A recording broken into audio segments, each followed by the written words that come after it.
Welcome back to the Cruise Ship Safety and Security channel, and congratulations! You've reached rule number 10, the final rule in the steering and sailing section of the COLREGs. Now this one's a big one. We're talking all about traffic separation schemes, or TSS for short. These are like the maritime equivalent of motorways at sea, structured, regulated, and designed to prevent head-on chaos in busy waters. So sharpen those pencils, grab your notepad, and let's dive into Rule 10, one of the most important collision prevention tools for commercial vessels. This rule applies to traffic separation schemes adopted by the organization and does not relieve any vessel of her obligation under any other rule. So, first things first. If you're navigating within a TSS, you still have to obey all other rules. This rule doesn't give you a free pass. A TSS is a defined area of the sea where ships must follow set lanes, just like traffic lanes on a highway. These aren't marked with buoys. You'll see them on your chart plotter or GPS system, usually in magenta or pink lines. Key purpose? To keep vessels moving in predictable patterns and prevent collisions in high-traffic areas. Rule 10b. Sticking to lanes. This one's got 3 key parts, so let's break them down. 1. Use the correct lane in the right direction, like driving on the left in the UK or on the right in the US. Everyone goes the same way. 2. Avoid the separation line or separation zone. That's like the median strip on a motorway. You don't drive over it unless you absolutely must. 3. Join or leave with a gentle turn. If you're entering or exiting, do so with as small an angle as possible. Think of it like taking an exit ramp in a car. You don't just swerve across 5 lanes. Remember, crossing sharply through lanes confuses others and increases the risk of collision.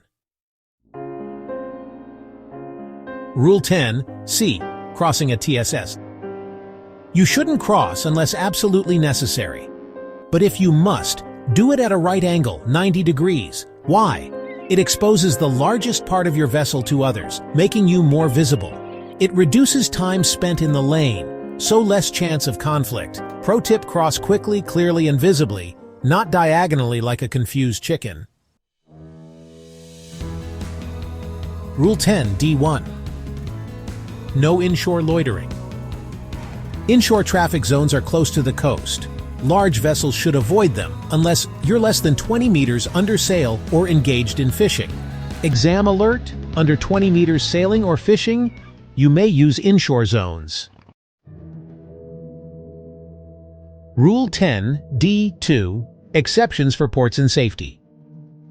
So even larger ships can enter an inshore zone if they're heading into port toward a pilot station or avoiding danger like a storm obstruction or a malfunction. Just make sure you're not creating new risks while trying to avoid one. Rule 10e. Stay out of the separation zone. The separation zone is that buffer space between opposing traffic lanes. Don't enter it unless you're joining or leaving the lane, fishing, or avoiding immediate danger. Think of it like the grassy median on a dual carriageway. You don't drive through it unless you're in a police car or trying to avoid a crash. Now we will cover a few more rules and exceptions. A vessel navigating near the terminations of a TSS shall do so with particular caution. Exiting a TSS is like approaching a junction with no traffic lights. People may be turning in every direction. Slow down, stay alert, and expect unexpected movements. Real-world tip: the end of a TSS is where order turns to open sea chaos. Be ready. Rule 10g. Don't anchor in a TSS. Common sense here. Don't drop anchor in the middle of a maritime motorway. It blocks traffic, creates collision risk, and, yes, it happens more often than you'd believe. Rule 10h. Stay well clear if not using it. If you're not part of the traffic scheme, stay out of the way. You wouldn't walk along the hard shoulder of the motorway. Same goes for boats. Rule 10i. No impeding while fishing. You can fish in some zones, yes, but you can't block or endanger vessels traveling within a traffic lane. They've got limited room, and you might not even show up clearly on radar. Rule 10, J. Small or sailing vessels must not impede. This one gets repeated a lot because it's important. You may have the right of way elsewhere, but not in a TSS. Rule of thumb. Bigger ships in narrow lanes always get priority. They can't turn or stop like smaller vessels.